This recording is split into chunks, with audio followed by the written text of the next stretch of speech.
Praise the Lord friends. மத்தேயு எழுதிய நற்செய்தியிலிருந்து வாசகம். அதிகாரம் 2, இறை திருவசனங்கள் 16 முதல் 23 வரை. குழந்தைகள் படுகொலை. ஞானிகள் தன்னை ஏமாற்றியதை ஏரோது கண்டு மிகுந்த சீற்றங்கொண்டான். அவன் அவர்களிடம் கருத்தாய் கேட்டறிந்ததற்கேற்ப காலத்தை கணக்கிட்டு பெத்லகேமிலும் அதன் சுற்றுப்புறமெங்கும் ஆட்களை அனுப்பி 2 வயதும் அதற்கு உட்பட்டவையுமான எல்லா ஆண் குழந்தைகளையும் கொன்றான். அப்பொழுது ராமாவிலே ஒரு குரல் கேட்கிறது, ஒரே புலம்பலும் பேரழுகையுமாய் இருக்கிறது. ராகேல் தன் குழந்தைகளுக்காக அழுது கொண்டிருக்கிறார்.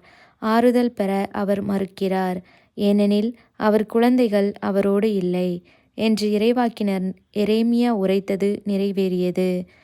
எகிப்திலிருந்து திரும்பி வருதல்.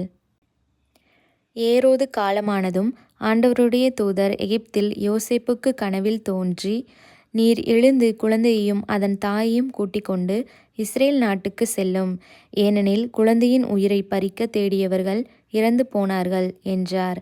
எனவே யோசேப்பு எழுந்து குழந்தையையும் அதன் தாயையும் கூட்டிக் கொண்டு இஸ்ரேல் நாட்டுக்கு வந்து சேர்ந்தார்.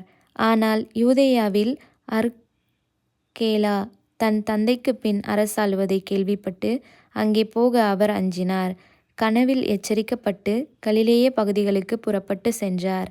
அங்கு அவர் நாசரேத்து எனப்படும் ஊருக்கு சென்று அங்கு குடியிருந்தார். இவ்வாறு நாசரேயன் என அழைக்கப்படுவார் என்று இறைவாக்கினர் உரைத்தது நிறைவேறியது. ஆமேன்.